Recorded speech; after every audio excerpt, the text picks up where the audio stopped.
Hello hello hello నమస్తే sir, మేము టెక్కల్ దువ్వాడ శ్రీనివాసరావు గారి ఆఫీస్ నుంచి మాట్లాడుతున్నాము. చెప్పమ్మా. మీకు జగన్ గారు అందించే పథకాలైనా అందుతున్నాయా సార్? ఏటి అందడం లేదమ్మా. ఏం సార్, ఆ పథకాలు ఏవి మీకు వర్తించవా?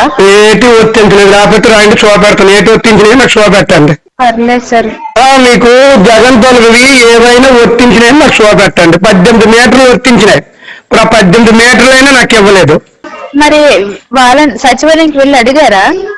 తిరిగి తిరిగి తిరిగి కాలు అరిగిపోయి బాట చెప్పులు అరిగిపోయి ఆ కథ ఏ నాయకులు పట్టించుకోలేదు. సైట్లు ఇస్తామన్నారు. రాత్రి 10 గంటలప్పుడు 9 గంటలప్పుడు రమ్మన్నారు దువ్వార్చీని గారి ఇంటికి. 12-1 గంట వరకు దువ్వార్చీని ఇంట్లోనే ఒక సైట్ ఇవ్వలేదు మా ఊరికి. మాకు జగన్ వల్ల ఏ ఉపకారము లేదు. మీద కలపండి, నేను మాట్లాడతాను. జగన్ వల్ల హానికరం జరిగింది కానీ మేలు జరగలేదు మాకు.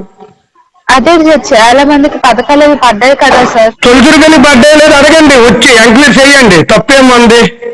సరే సార్. నాకు గ్రామంలో నేను ఒక మనిషిని, నాకు వస్తే నాకేం రాలేదు అని చెప్పాను. ఇప్పుడు మాకు 2 ఆడపిల్లలు, అమ్మ ఒడి డబ్బులు పడతాయి అన్నారు. పడ్డాయా నాకు? పర్లేదా? ఏవి ఎవరిచ్చారు? అదే ఎందుకు పడట్లేదని. మరి ఎందుకు పడలేదంటే జగన్కి వెళ్ళి అడగండి. అతను ఎయ్యి లేక మీటర్లు దన్నెట్టించాడు. ఎయ్యికి గిట్టక ఇది మీటర్లు దన్నెట్టించాడు.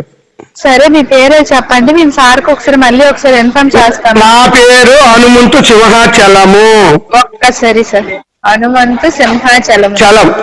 మాకు ఏది ఒక జగన్ తొలగిది ఏ ఒక్కటి రాలేదు. మీ ఊరి పేరేంటి సార్? తొలిచూరుపల్లి. నాకు మాత్రం ఒక్కటి వచ్చిందమ్మా. ఏంటి సార్? 18 మీటర్లు నా పేరు వచ్చినాయి. ఆ మీటర్లు నాకు ఇచ్చామని చెప్పండి అమ్మా. నాకు ఇల్లు వద్దు, సైట్లు వద్దు, అమ్మ ఒడి వద్దు. మీ వాలంటీర్ పేరేంటి సార్? ఓర్వశి అమ్మా, ఓర్వశి. సరే సార్, మేము సార్కి ఒకసారి ఇన్ఫార్మ్ చేస్తాం. వద్దులమ్మా, మరి ఇంకేలా అయిపోయింది కదా, మరి ఇంక ఇప్పుడైతే అక్కడ ఇచ్చేస్తారు. వద్దులే, తప్పు. అతను బాధ పెట్టకండి సార్కి. ఇప్పుడు బాధ పెట్టకండి. ఇప్పుడు మాకు అక్కడ ఇచ్చేస్తారు. ఇప్పుడు ఈ వచ్చిన సైట్లో 18 ఉంచుకోండ్రు, ఇంకేటి ఇచ్చేస్తారు. వద్దులమ్మా, సార్కి ఒట్టి నీవు నోరు అరిగిపోవడం కానీ వద్దులే అమ్మ, పెట్టి తండ్రి. సరే సార్, ఉంటాం. ఓకేనమ్మా. ఫ్యాన్ గుర్తుకే ఓటేసి. ఆ ఫ్యాన్ గుర్తు ఫుల్ గీసారు, 5లో పెట్టిటూలే అమ్మ. ఉంటాను. సరే సార్, ఉంటాను. నవ్వుకు అమ్మా. నవ్వుకు. మా దేవుడు కొద్దు తొలుతురు పెళ్ళని నవ్వుకు. నీ డ్యూటీ నువ్వు చెయ్యు, నీ కొడుకు నిండాలి కదా. అందరికి అడిగేస్తుంది.